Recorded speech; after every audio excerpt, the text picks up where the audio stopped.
Hi, my name is Ossi Oikarinen. I'm a Formula One engineer and I also drive a drag racing car.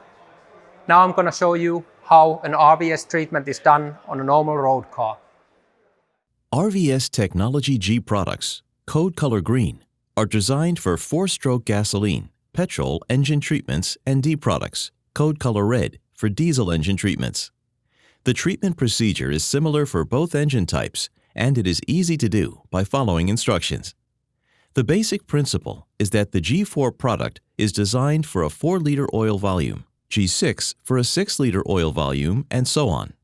G6 and G4 together are sufficient for an oil volume of 10 liters. Exceptionally, and despite the label G8 and D8, these products are actually designed to be sufficient for applications with up to 9 liters of oil volume. The sales package includes an oil bottle and RVS gel, as well as clear instructions in several languages. Run the engine warm and mix the components of the package thoroughly together. Pour half of the now homogeneous mixture into the switched-off engine through the oil filler. Be sure to close the oil filler cap. Thereafter, idle the engine for 15 minutes. Switch off the engine and add the rest of the mixture to the engine.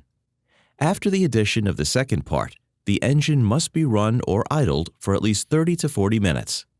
The treatment of the diesel engine is done in the same way, but the product is code D instead of G. For instance, D4 and D6. In other than new engines, the treatment is recommended to be repeated after about 400 kilometers or 250 miles driven. If the oil becomes very dirty after the first treatment, it should be changed before the second treatment. When using RVS Technology professional gels, the treatment procedure itself is similar, but the professional gels do have separate dosing instructions and can be used in both gasoline and diesel engines.